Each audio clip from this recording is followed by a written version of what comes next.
Hello and welcome to Ethereum Classic Community Call number 27. Today is the 4th of October 2022. The Ethereum Classic Community Call is a casual voice chat to discuss ideas for Ethereum Classic. Everyone's welcome, and you can join us in the ETC Discord server at ethereumclassic.org/discord. You can join us at any time in the Community Calls channel to ask questions or bring up topics for future calls. This call is an open discussion, so please feel free to jump in at any time. But be reminded that this is live streaming on YouTube, so please be on your best behavior. You can post chat messages in Discord or YouTube, and we'll try to get to them if there's time. This week we have a new feature, which if you join us 30 minutes before the scheduled call at 1430 UTC, you can have some offline discussion. And we just had a really good discussion about different aspects of decentralization and the Twitter Together account. So if you'd like to join us and you don't want to be on YouTube, then you can chat 30 minutes before this call. This week we have a packed agenda once again. We have the headlines this week in ETC, ecosystem update. We have some topics that we missed from last week. I'm going to talk about the potential impact of geopolitics on the mining ecosystem for Ethereum Classic and other proof-of-work blockchains. We'll have a discussion about a concept that was originally proposed by Charles Hoskinson about the difference in philosophy between Ethereum and Ethereum Classic, basically Cody's law versus world computer theory, and why that might not be philosophy, the best way to think about things. And we'll also talk about a project called Rye, which, in my opinion, seems to be a really good potential project to launch on Ethereum Classic due to its decentralized nature. And if there's extra time, we have some additional topics. And of course, there'll be a free talk, so anyone can bring up any topic that they like. Before we get started, I'd just like to express some gratitude to both Brolal for helping out with the AV and D_A on the Discord server for providing the graphics for this this week's show. So thank you to you guys. So the main headlines of this week in ETC are basically around discussion post-merge about people maybe getting a little bit, shall we say, concerned about the potential centralization nature of Ethereum. And there's been a couple of articles, both in Forbes India and Bangkok Post, that are basically critical of the merge. And to quote, "There is nothing capping Ethereum Classic prices," said De Vries, meaning that miners could potentially make good profits if the market shifted their way. And it's nice to see Ethereum Classic breaking into some mainstream publications, even if it is just Forbes.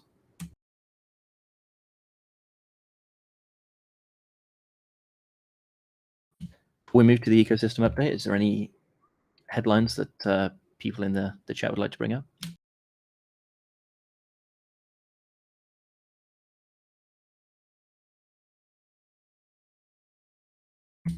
Okay, so the Ethereum Classic hash rate is steadily continuing around the same that it was last week. It's kind of maintaining its flat projection, as is the price, hovering around the same price as last week. And we're currently at 147 terahashes of network hash rate. So Ethereum Classic is smooth sailing, as it were, from last week.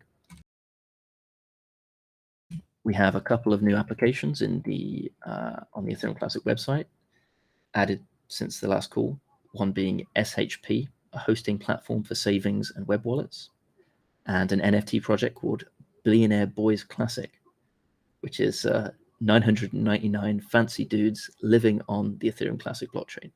They are cool and they are diverse, apparently. by the way, these two projects, I should have done this disclaimer before, but they are not verified. They're not audited. Please use them at their own risk and always do your own research. I'm only mentioning them because they were added to the website and I have not used them personally. So please take care. There's also been a update from Donald McIntyre's emerald.cash blog, where he adds another episode to his course on blockchain education, this time about the difference between hardware and software wallets. So we encourage you to check out his blog at blog.emerald.cash. Once again, I open up the floor to any potential new projects that people wish to contribute to the chat.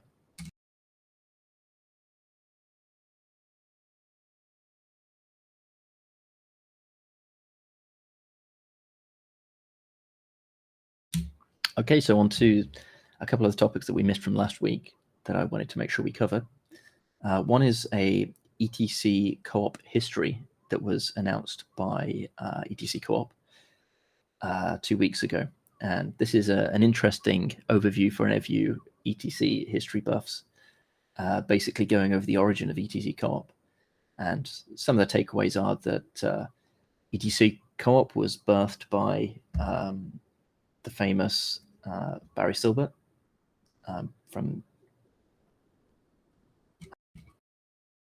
and was eventually managed by Anthony, and Bob joined later on, I believe in 2019. So I may have got some of those dates incorrect, but it's well documented now.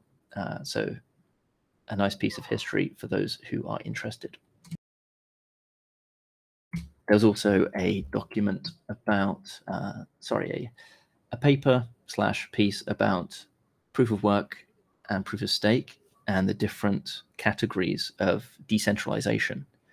And this piece goes into detail about kind of 5 different tiers of decentralization, and proof of work being the highest because it's trustlessly verifiable. And it goes down a list, and proof of stake is somewhere in the middle, where it's not trustlessly verifiable, but you have some level of decentralization there. And then right at the bottom is just outsourced trust for applications like Facebook, for example. So if you're interested in a more academic breakdown of some arguments for why Ethereum Classic and proof of work in particular are highly decentralized, then we can recommend checking out this this paper. And you can find all these links in the agenda of the call under the YouTube video.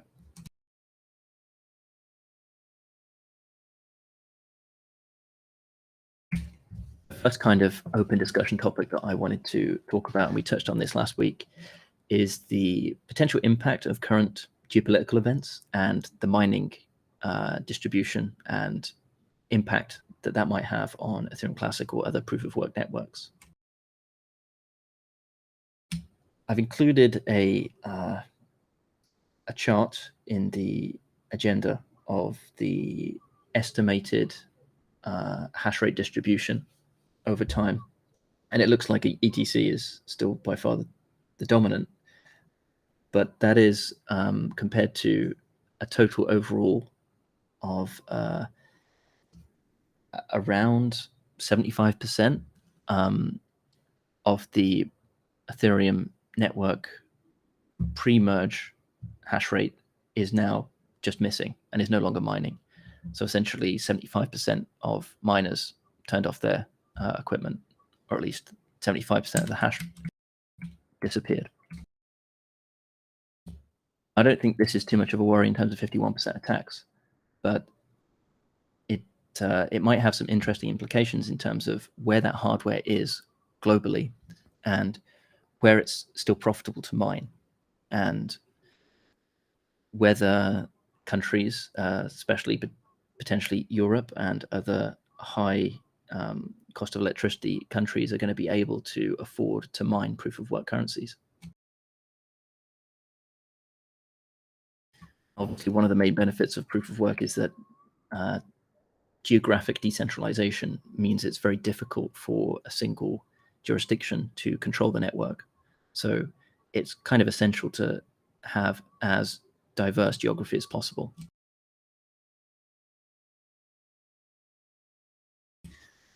I'm sure that a lot of miners, well, some miners, maybe not a lot, but regardless of whether it's profitable or not, there's an incentive to mine ETC just for the sake of getting some provenance-less tokens.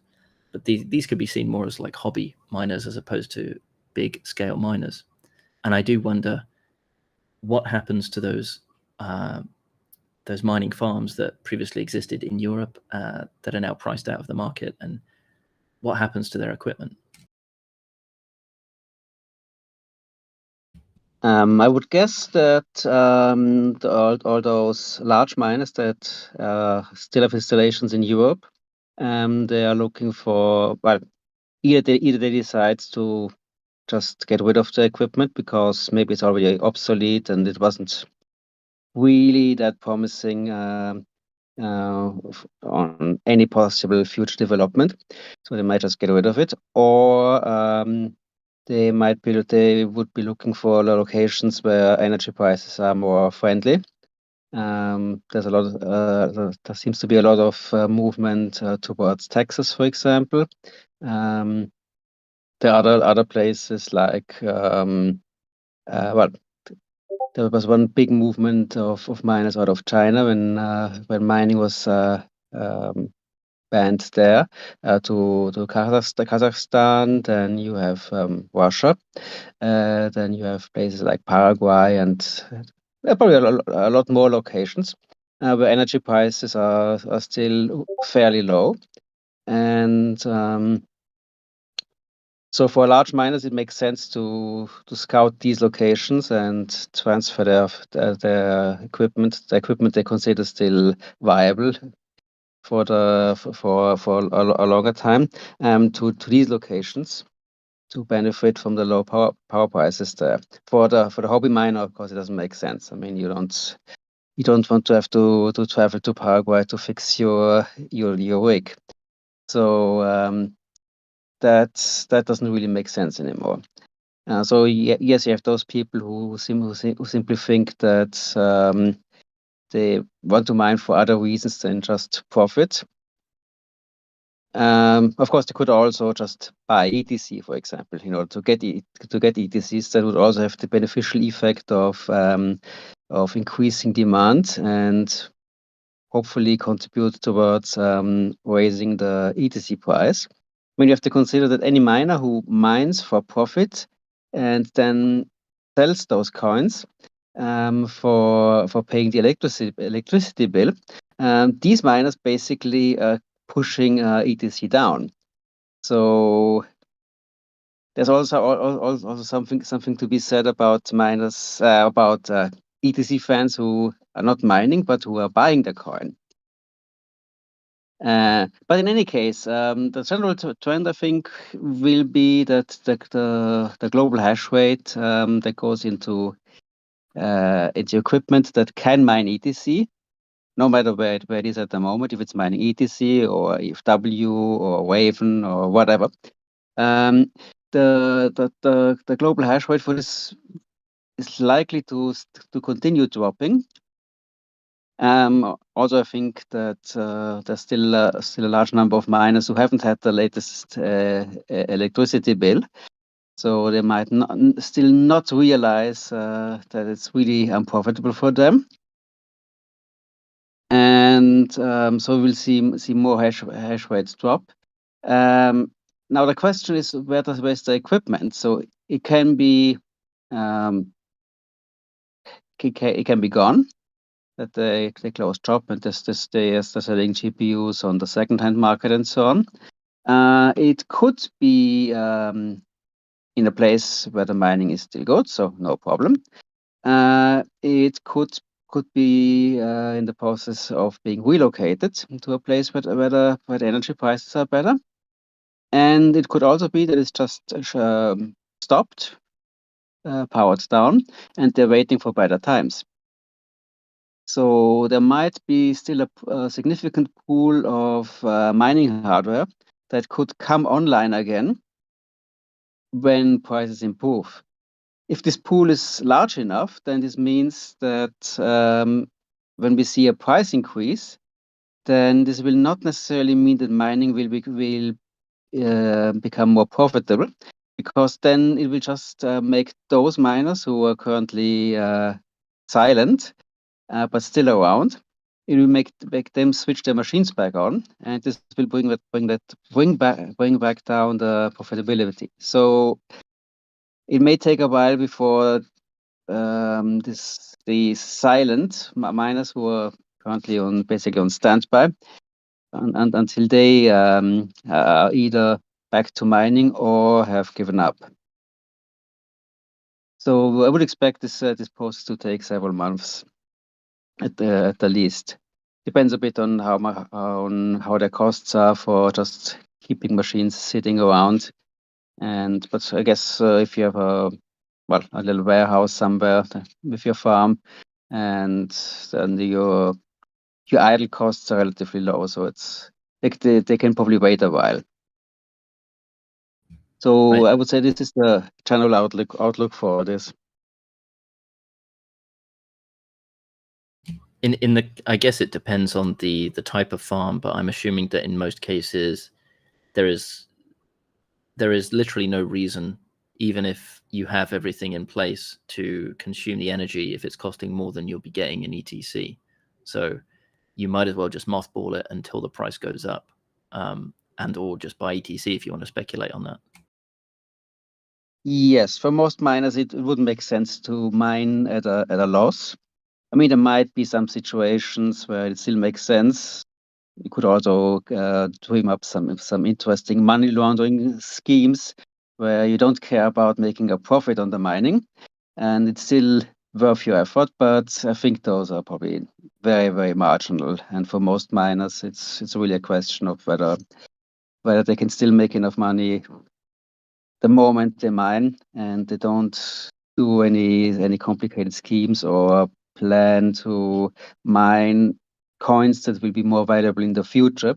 Because if they did this, then they could also just buy them, and they would get more coins that way for the same amount of money. And of course, there could be restrictions on buying coins. So maybe the only way they can obtain coins is by mining. So if you have some restriction of this sort in place, then it could make sense to mine at a loss. But again, this is probably a niche case. But we also have to consider that not all equipment has the same efficiency. So if you have a very power efficient miner, then you might even be, maybe. In some places in Europe, you might still be able to mine. And while if you have a more average miner, a miner with more average profitability, power efficiency, then your profitability will definitely be low enough that it's not feasible to mine without losing money. But yeah, it's so basically the oldest GPUs, they are definitely out because they were already kind of operating at their limits. So that doesn't really it doesn't make sense to expect that they will be able to come back for anything. But then the most power efficient GPUs, maybe they have a chance, and most of the ASICs should be a little bit more power efficient than the best GPUs. Plus, there are a few that are significantly more power efficient, like only consuming about half the power per hash. And so essentially the market will organize itself according to power costs and power efficiency. So we can expect the clear winners are those who are power efficient and at a cheap location, or those who are not very power efficient but at an extremely cheap location. So if you basically don't pay for power or only a symbolic amount, then you don't care. But of course, also there are not that many locations with this, and they may not be desirable for many people. So again, this we will get different patches on the planet which are attractive for miners, but they each will be attractive for different miners. And this makes it a bit hard to predict how things will exactly be, because it's not just a single metric that you can consider, like the power efficiency, but you have to consider all those other factors that the different energy prices in different locations, and accessibility of the places, and general desirability of the place. So, for example, it's a place where you have a high risk that your equipment will be stolen or so, then you may not want to go there, even if the prices are a dream. So there are lots of considerations in this. Right. Interesting overview there. And in terms of transportability and migrating mining farms, there's kind of like an assumption that once you have a farm, it can't really move. And is this really the case, or could it be possible that in the future, for example, people start building mining rigs or mining farms inside like a shipping container, so it can just be driven to wherever they want? Yes, that already exists. There are companies that make containers for mining. So you have the ventilation system, power distribution, and so on. Then you put in your rigs, and you have a container. You can. I don't know to what extent they're being used for moving things around. Maybe it's just a cheap way of having housing that is that has all the installation already in place. But this exists, and I don't think miners have a particularly hard time traveling. I mean, they're just like PCs basically. And of course, you have all the infrastructure installation. You need to have a power source. You may not have. I mean, you can for the hobby miner, it's easy. They go anywhere and they plug the miner into mains, and they are mining. So, but for the professional miner, it's different. If they want to have energy for a large farm, first of all, they need to find a place where they can get access to the energy. If you're somewhere in the desert, then well, it might be a very nice place with where nobody bothers you, but there are no power cables somewhere in the sand. So if you first have to find a place where you have access to the grid, or where you have a power plant nearby that can provide things for you, or you build your own power plant. So there's also this consideration. Sometimes you have very nice power sources, but they are not accessible that you just plug in and pay your power bill. But the operator of this power plants may expect certain long-term commitments. So you make a contract of over several years, and you say, okay, I will always consume at least, or will pay for this and that amount of energy, and whether I use it or not, I pay. And or maybe you even have to build your own power plant. Like in the desert example, you could make a solar plant, or maybe some wind-driven power generation. But then you have to make an investment into the power generation. So again, this only makes sense for very large operators. And this is basically another dimension of this whole space of mining, where you can distinguish by the investment that you make. Mm-hmm. It also creates an interesting question about is the network more secure if there's relatively less hash rate?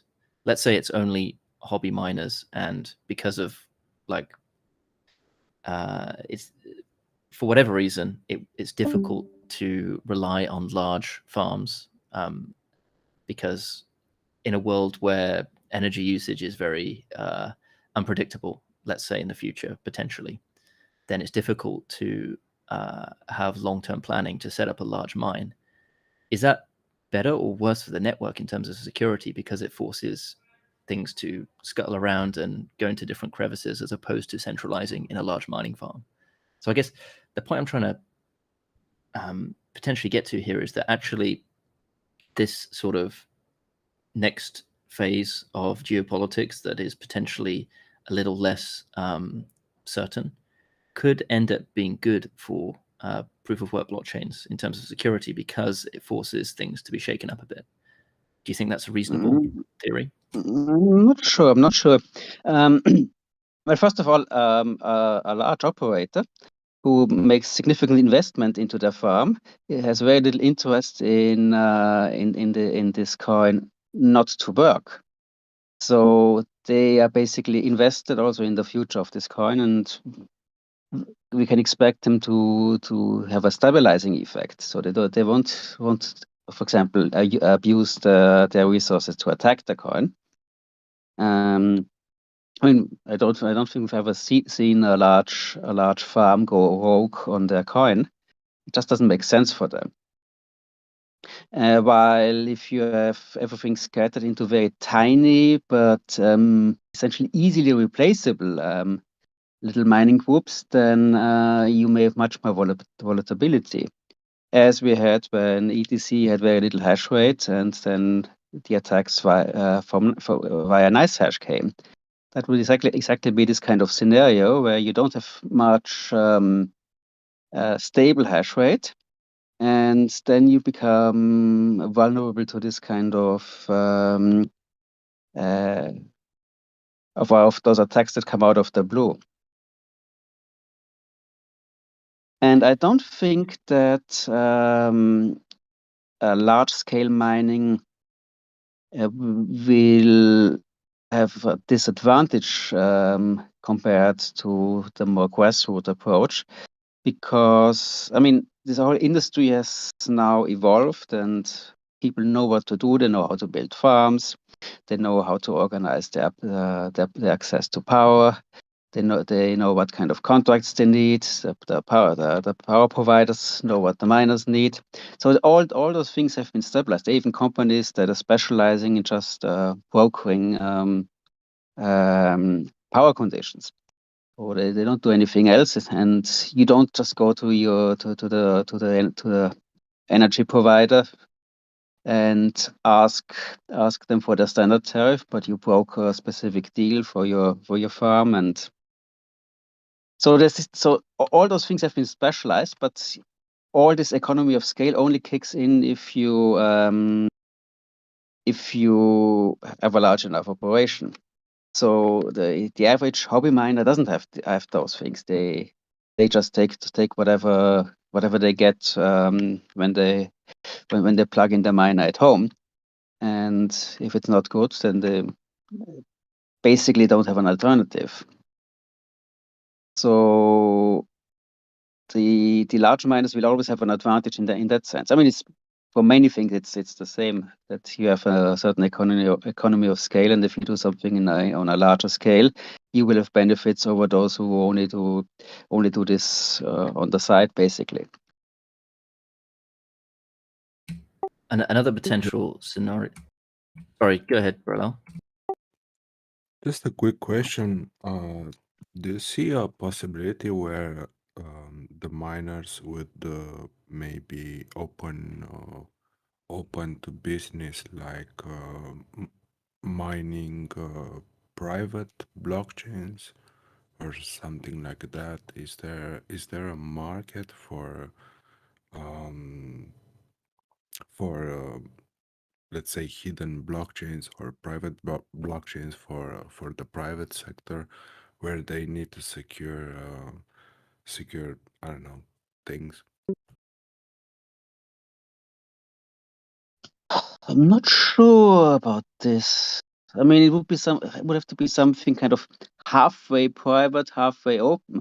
Maybe there could be a case. I mean, the whole point of mining is that it's independently verifiable, and that you don't just have a decision maker who says this goes and this doesn't go. So if you do it completely privately, then you probably don't need mining of that sort. You could just have an authority that says, okay, this is good and this isn't. But if you had a system where maybe you don't have a public blockchain, but you have a large enough group of different stakeholders on your chain who don't entirely trust each other, then, or who have a certain risk of being infiltrated and want to protect against this, then you could have something like this, I guess. And well, for the miners, I mean, if somebody has, let's say, has currently sitting on a large GPU farm that's now not profitable anymore, and somebody offers them to mine their private coin, I guess they would be interested if there's money to be made. So I would expect that almost all of ETC miners or ETC capable miners, they are interested primarily in profit. So if there's a good offer for them, then why not? But I think it's difficult to find use cases where this actually makes sense. I see. Thanks. So one more future scenario that I'm trying to figure out whether will be good or bad for proof of work chains is some kind of, at least in the Western world, ban on mining, or at least an attempt to ban mining. And yes, the large mining farms have economies of scale, but it also means they're easy to target. And in a scenario where cryptocurrencies become extremely valuable and extremely profitable to mine, but at the same time it's illegal to mine it, then the only way to mine would be in small scale operations, I suppose. And in that situation, would it be better or worse for the security of the network, given that it would be very difficult to, I don't know, would 51% attacks become more or less likely in that scenario? Well, it might mean that all those countries who are not part of that ban will have a very interesting business opportunity. No? Absolutely. And the assumption here would be that for let's say it's some kind of global ban, and they, like, via various sanctions, you can effectively make it very difficult to mine legally in almost every country, apart from a couple, perhaps. Yeah, well, there are many countries where there's big business with things that are totally forbidden, and they're not shy of having large operations and so. So I'm not sure. I mean, think of drug production. It's not just a few secret cocaine farms somewhere in a basement that are producing for the world, but these are big operations, and I guess there would always be places where it's forbidden, but well, if you don't tell and they don't ask, right? So it would basically move mining to those countries, and things would then operate. So I mean, what would be more likely would then be a ban on certain cryptocurrencies. I would like to tune in on that. I believe that when the difficulty drops, then the large-scale mining, we will see that they back out, but then you will see a lot of people seeing an opportunity to tune back in with their small equipment, making it more decentralized. Yeah, this was my intuition as well, in that, like, one of the like properties of proof of work is that the more it tries to be banned, the more profitable it becomes, right? So therefore, any attempt to try and squish it out is actually going to make it more decentralized.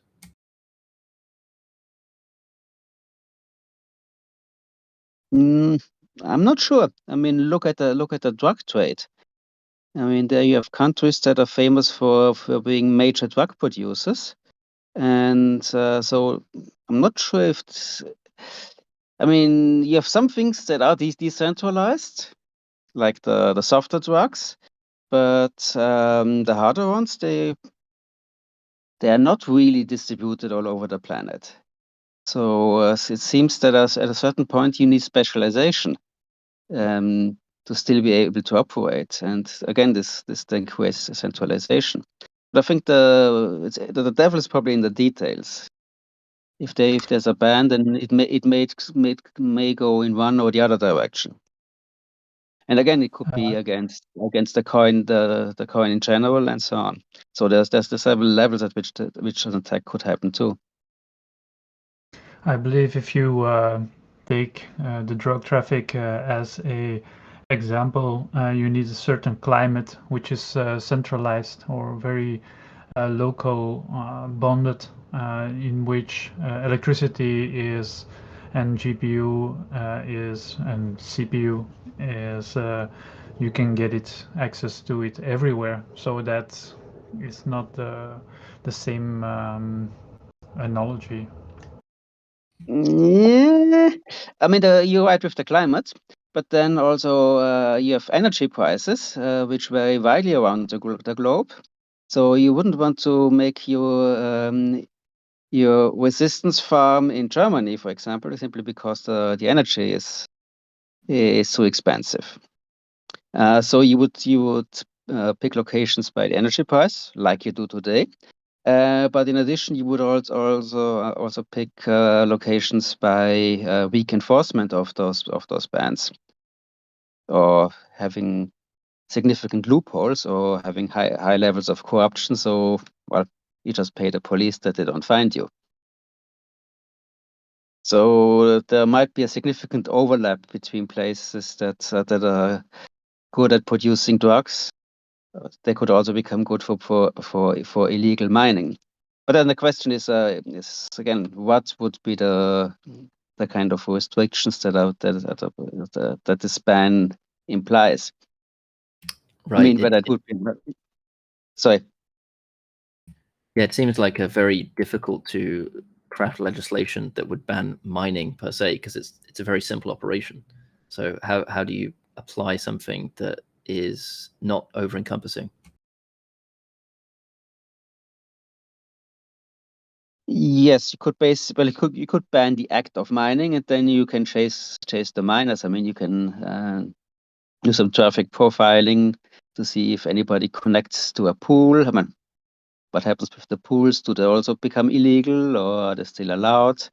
So then you could try to find out if anybody connects to a pool, and if you notice, this guy is connecting often all the time to the pool. Then you send the police to pay them a visit, and maybe you find a few miners. And you could go by power consumption. If you have a large operation that doesn't seem to do anything that justifies consuming that much power, then you could pay them a visit. So there are lots of things how you could find them. And but yeah, it all depends on what exactly the restrictions would be like, and whether they would be globally, there would be a global agreement to enforce them, which I think is very unlikely. I mean, you don't really have any globally accepted deals or restrictions. There's almost everything is more at a national level, or at the level of a certain groups of nations. So you will always find some places where you can still do it. The question also then becomes, of course, for what will it be used then if everything is forbidden? And well, maybe there could also be a ban on cryptocurrencies. I mean, if they say, oh no, they are too unreliable, it's only used for scams, on money laundering, and so on, and illegal operations. Let's prohibit them entirely. And if you can get big enough, important enough countries to accept such a ban, then you could also make things very difficult. So, but basically, we would have to see what, if any restrictions of this kind are being drafted anywhere. We have to see what exactly they try to prohibit, what they try to accomplish. And then there's also the question, if something like this is in place, what ways do people find to work around it? I mean, there's also significant creativity everywhere. As soon as a restriction pops up, then lots of people have interesting ways for dodging that restriction. Right, that's very true, and I think mining itself is far more difficult to target than just financial transactions. So it seems like that's the first place that any kind of legislation will be implemented.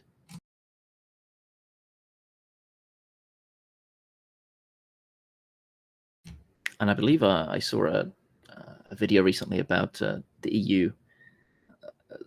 There was a leaked draft document about creating some legal definitions for different types of cryptocurrencies in Europe. And it seems like base tokens or base coins such as Ethereum Classic and the proof of work chains will be fairly left alone and not be seen as securities or whatever the European equivalent is. And they categorize different types of coins like stable coins and algorithmic stable coins differently.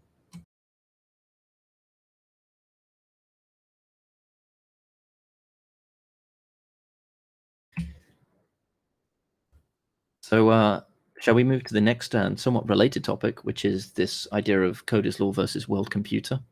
Unless anyone has anything to add on the mining front. What is the world computer? Okay, so before I start the section, I just wanted to give a shout out to Bob's Discord server, which is where this conversation took place. And you can find the link at the bottom of the Ethereum Classic Cooperative ETC Co-op website. Right at the bottom, you can find a link to the Discord there. So if you're listening to this, worth joining that for a conversation that's less, shall we say, it's more moderated and more kind of civil conversation than what you would find in the relatively wild and unrestrained conversations of the main Ethereum Classic Discord server. But yeah, in terms of world computer, this is one of the marketing slogans that Ethereum used in the early days. It called itself the world computer. And the idea, I believe, was to be a computer for everyone in the world to use. A very slow computer, basically like a pocket calculator, but one that's global as opposed to centralized in different jurisdictions. I'm going to read a few sentences that Bob wrote out to describe this concept of code is law versus world computer. And I think this was proposed originally by Charles Hoskinson to explain the split between Ethereum Classic and Ethereum mainnet. So, code is law versus world computer. Both are useful, but they are different. Ethereum started out trying to build both within a single project, but they were mutually irreconcilable. Both were promised from the very start. Some people jumped aboard the Ethereum-based train on one vision and some on the other. Do you want programmable Bitcoin, ETC, or do you want a world computer decentralized application platform, ETH? This also explains the very different reactions to the DAO hack. If you think Ethereum is hard money, then of course you don't want to intervene. If you think Ethereum is a computing platform and that ETH is fuel, not money, then you see a bug and you want to fix it, even if it's an ugly hack. Any software developers out there will know that lots of software has lots of warts and horrible hacks where layering is not clean at all. And if you can end up with hacks and workarounds in the wrong places, you can end up with hacks and workarounds in the wrong places if that results in the rectification of problems which should never have happened in the first place, but did, and you need one, and you need to patch them up. I think that is very much the mindset which led to the DAO hard fork. There is a hacker, he is stealing money. We have the opportunity to stop the theft, so let's do that. Fix a bug. Which makes sense if you see Ethereum mainly as a computing platform like the web, like iOS or Android, not if you see Ethereum as money. Basically, the idea is there that within the Ethereum community, there were two camps. One believed that Ethereum is money. One believed that it's an application platform. And the latter believed that it's okay to basically fix things if they go wrong. Well, the question becomes, is Ethereum or the Ethereum virtual machine a platform for financial applications, or is it for any kind of application? Because right now it's mostly financial applications. You can see some tests for other types of applications, but because of the interoperability of the protocols in the EVM for other financial applications, it's really easy to work one with another. But on ETC, we don't really think that even regardless of what it's used for. But if we're talking to people from Ethereum, then they might argue that it's more of like a world computer, as you said. I think when the world computer concept was being used heavily, it was before the DAO hack, and people didn't really know what Ethereum was going to be used for. There's always going to be some financial element to it, I guess, but the applications built on top, like the concept of DeFi didn't exist at that time. So it was not primarily financial. People were thinking about doing DAOs, and there were some financial applications, but it wasn't necessarily just about finance.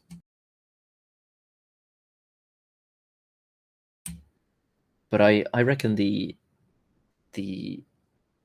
paradigm, this code is law versus world computer idea that Charles put forward sounds good on the face of it and does kind of explain stuff, but I think on closer inspection it doesn't really make that much sense, because at the end of the day, Ethereum mainnet is still attempting to be, or at least on the face of it, censorship resistant, and it still pays lip service to code is law.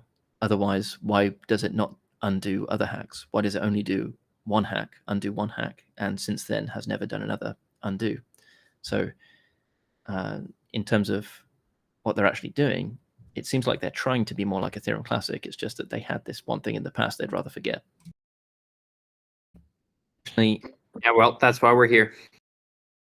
Right.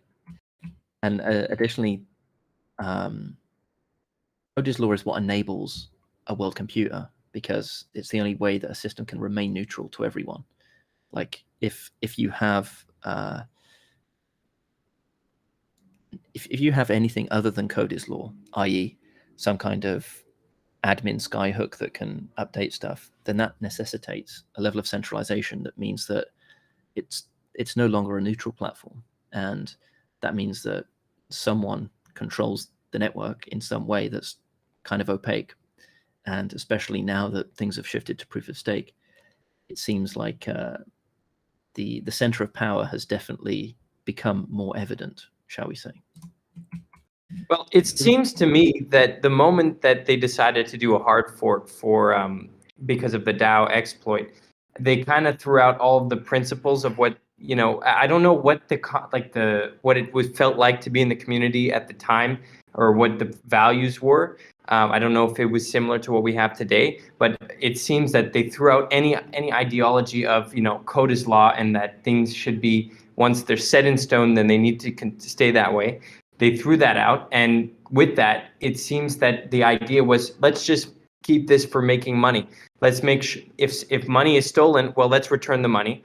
Proof of stake seems to be more of a financial gain incentive than it is not a financial gain incentive. Like they didn't really gain much from proof of stake, just like from the implementation of proof of stake. But what they did gain is that people who are buying Ethereum for long-term holding, well, now there's going to be less and less Ethereum going into the ecosystem, but just because of their burn mechanism, and it almost parallels shit coins that we have like on Binance and other chains like that, where they have burns every time somebody buys and sells. Well, this is it's not that far. So it's almost as if they're trying to cater to the people who just want to get into a project and hold it and have the supply go down so that the price will go up.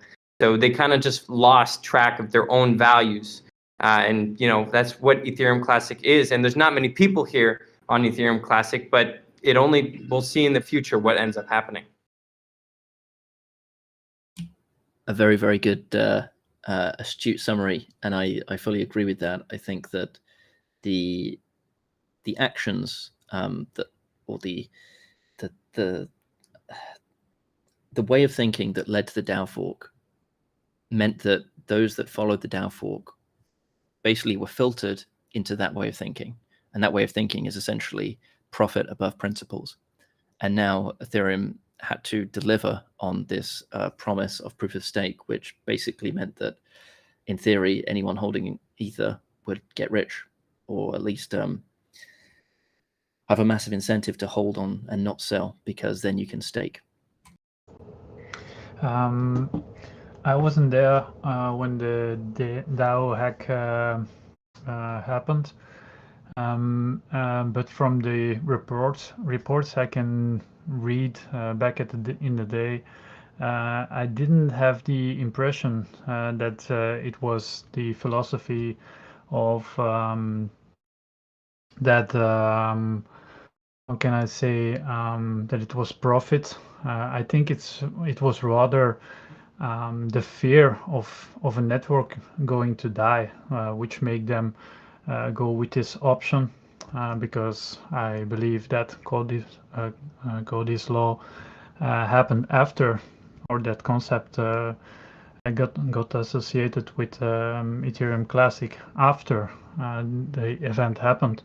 So I saw people who were commenting that okay, they see that now Ethereum Classic is still moving forward, that it wasn't that crucial at that point. So I think that a lot of people just went with it out of fear. So Coder's law was definitely a thing before even Ethereum existed as a concept, and it was adopted as part of the underlying philosophy of Ethereum, encapsulated in the idea of build unstoppable applications, which was the slogan on the Ethereum website for a long time, including after the DAO hard fork. So Coder's law and build unstoppable applications are basically the same thing, because Coder's law means that, well, the application will be unstoppable. No person outside the blockchain can change the behavior of the application. So the code is what is the law on chain.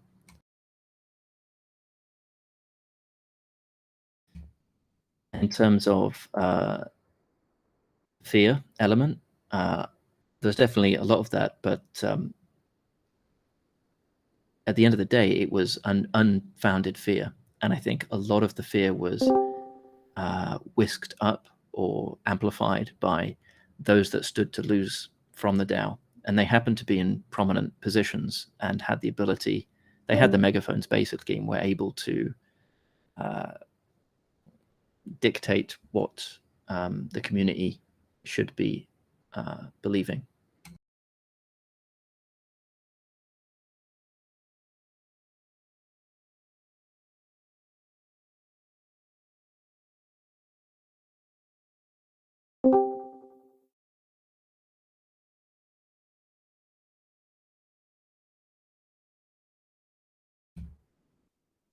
To wrap things up in this mini section, I think the important thing here is that rather than focusing on Ethereum Classic being uncensorable or the DAO fork or anything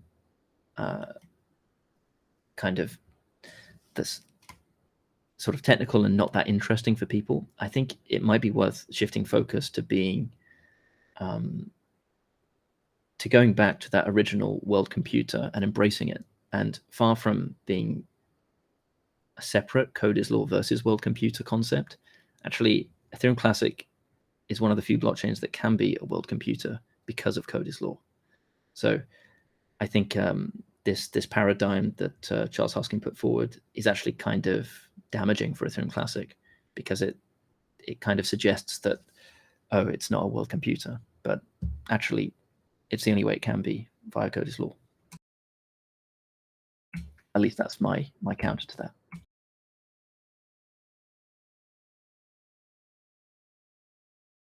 Especially in the future with this essentially no longer unipolar moment, then I think a world computer is sorely needed and will be extremely useful for everyone involved.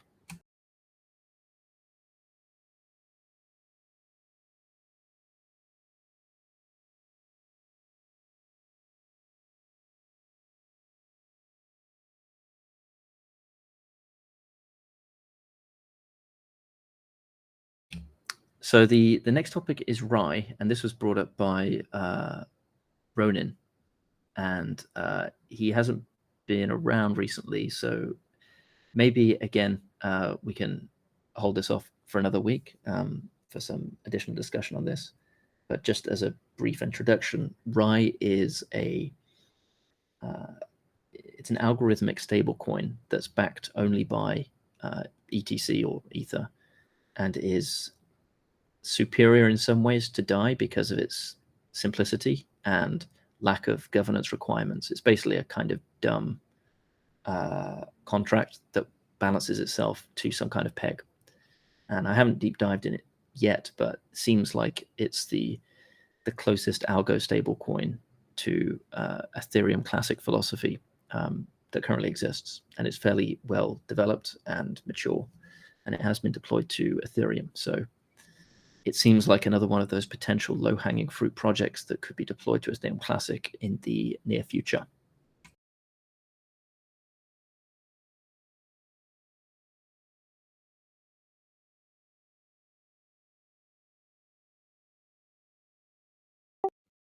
A stablecoin just sounds great for ETC. I think this is one of the last pieces that are required for the critical infrastructure for ETC, because we already have like 4 swaps or 5. So it's I'm really thankful hearing about this. I'll check it out.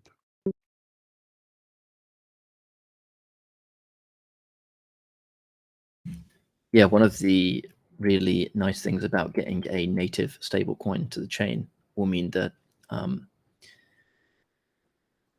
people will be able to create automated arbitrage bots to scalp profits from the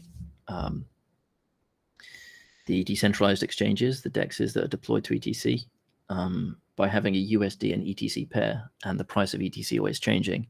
That means that they'll be able to add traffic to the network and interest, and that will in turn boost the value of the network.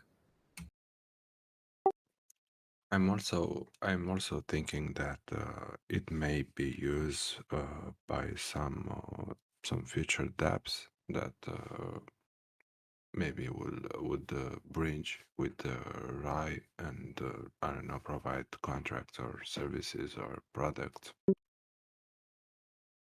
Yeah, it would be also a good way to have a for DAOs that want to interact with the real world in US dollars, then it would be good to have a small amount or some percentage of their funds saved in RAI, for example, so that they can have long-term storage of ETC, but also be able to relatively risk-free have some spending money in fiat currency linked assets.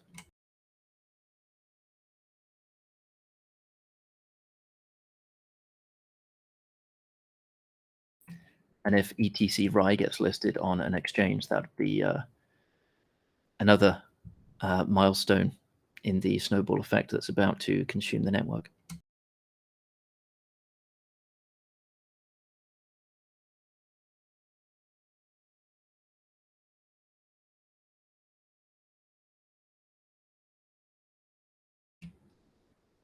The contracts exist. It's already deployed on Ethereum mainnet, and if I understand correctly, because the contracts are relatively simple, it should be pretty straightforward to deploy to Ethereum Classic in the same way that ETC Swap and Hebe are kind of simple contracts, and there's no like complicated setup, there's no DAO, there's no governance, so you don't need any like massive involvement there. Basically, one guy in his basement could deploy it.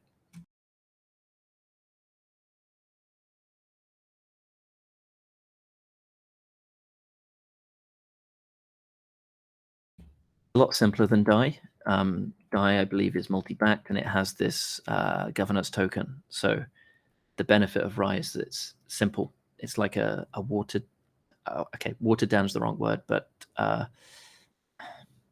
it's like super simple version of DAI, and that makes it better because it's simple and there's no like potential game theory problems with the governance token and that kind of stuff.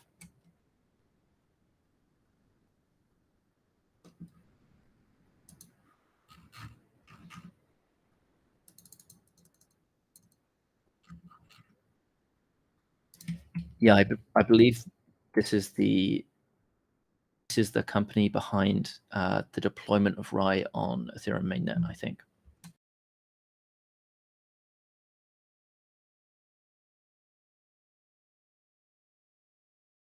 It's current.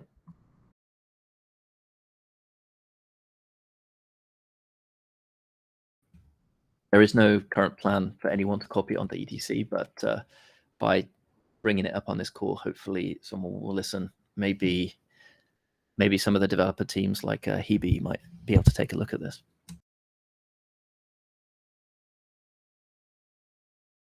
Exactly.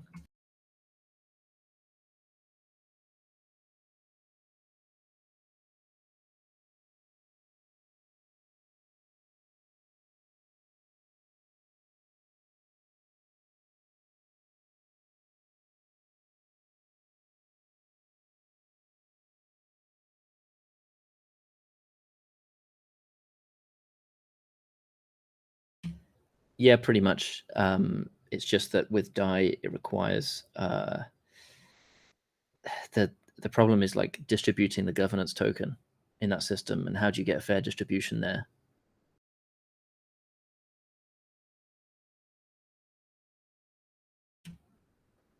I don't believe so. I think it's minimal at best and potentially completely governance lacking. Like essentially it's just an algorithm that pegs to some kind of oracle. So the only thing that's required is some kind of price feed.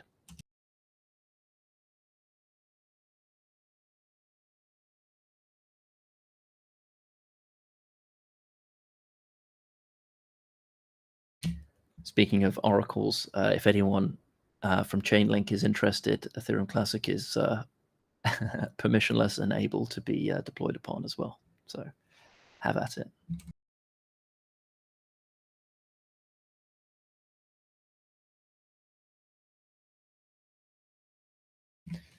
And we've reached the hour. I just wanted to do a couple of quick final announcements before we open up the floor to any topic that anyone feels like it. So I had an idea about an ETC activity fire hose, basically some kind of app or thing that consumes every different piece of activity that happens on Ethereum Classic ecosystem. So GitHub commits, comments, messages in Ethereum Classic, Discord server, maybe even tweets or Telegram messages or anything like that, and just turns it into an API that can be listened to and then used as a means to demonstrate that Ethereum Classic is actually extremely active, because I'm sure that whilst the essentially the idea is to try and combat the false narrative of it being a dead chain, because I think we all know that at any given time there's probably tens or hundreds of activity items happening in the Ethereum wider ecosystem. So it'd be nice to be able to create a dashboard to show that all of that stuff's happening.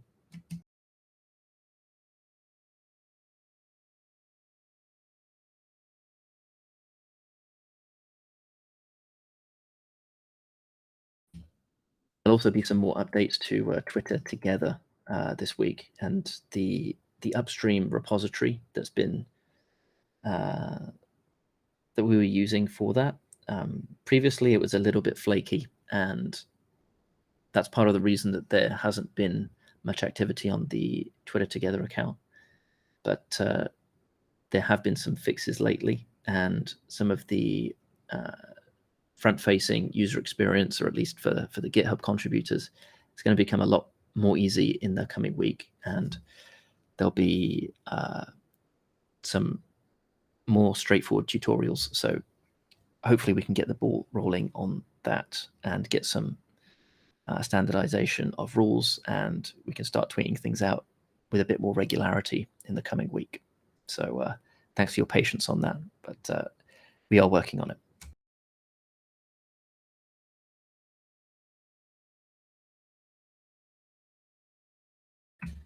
And finally, we will, if anyone has anything to bring to the table, open up the floor, and please feel free to say anything you feel like right now before we wrap up.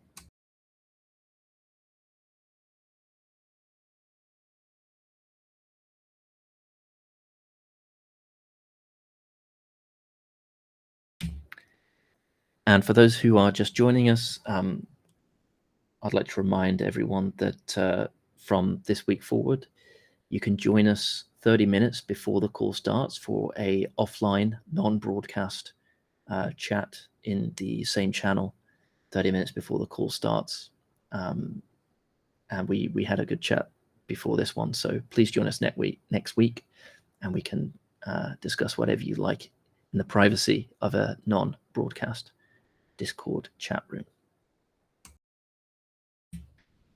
And on that note, we will see you again next week. Thanks to everyone for joining and contributing to this call. It was another good one. So hope you have a good week, and see you at the same time, same place next Tuesday. So take care. Thanks, and bye-bye. Thanks for hosting. Bye.